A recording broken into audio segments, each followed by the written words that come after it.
RAB সরকারকে নিরাপত্তা দেওয়ার জন্য, ডিবি সরকারকে নিরাপত্তা দেওয়ার জন্য, এনএসআই সরকারকে নিরাপত্তা দেওয়ার জন্য, ডিজিএফআই সরকারকে নিরাপত্তা দেওয়ার জন্য, আজকে বিডিআর সরকারকে নিরাপত্তা দেওয়ার জন্য, অথচ জনগণকে নিরাপত্তা দেওয়ার জন্য আইন করা হয় না।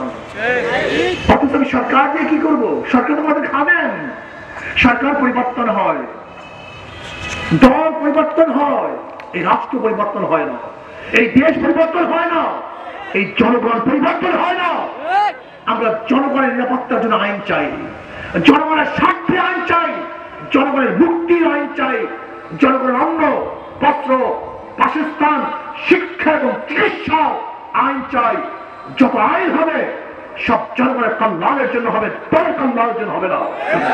যত আইন হবে জনগণের কল্যাণের জন্য হবে, কোন নেতা নেত্রীকে সেফটি করার জন্য বাংলাদেশের আইন হতে পারে না। যত আইন হবে জন উন্নয়নের জন্য হবে। আজকে যদি বাংলাদেশের জনগণ এক মুঠা খাদ্যের জন্য কাক কুকুরের সাথে লড়াই করে, তাহলে আমাদের স্বাধীনতা ব্যর্থ হয়েছে।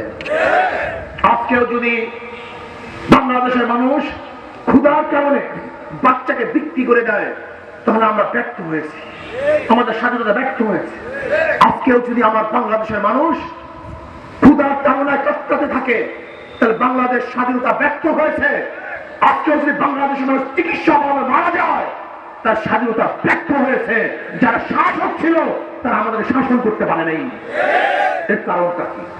আপনারা দেখেছেন, নিজের জীবনের মায়া ত্যাগ করে আমরা রাস্তায় ছিলাম, হাজারো মানুষ শহীদ হয়েছে, ভেবেছিলাম বৈষম্য দূর হবে, কিন্তু 5ই আগস্ট দেখলাম আবারও চুরি, আবারও ডাকাতি, আবারও দখলদারি, আবারও চাঁদাবাজি।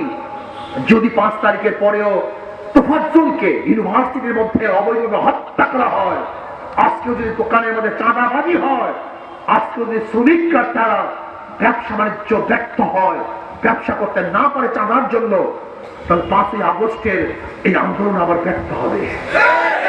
আমার খেয়াল রাখতে হবে, সজাগ থাকতে হবে, মনে রাখতে হবে, কোনদিন নীতিহীন মানুষ দ্বারা, আদর্শহীন মানুষ দ্বারা আদর্শ সমাজ গড়া সম্ভব না। চোরের দ্বারা চোর মুক্ত সমাজ গড়া সম্ভব না। ডাকাতের দ্বারা ডাকাত মুক্ত দেশ গড়া সম্ভব না। দুর্নীতিবাজ দ্বারা দুর্নীতি মুক্ত দেশ গড়া সম্ভব না। আমি বারবার একটা কথা বলি, আপনারা বারবার হোসন খাবেন, খাচ্ছেন, আবারও খাবেন।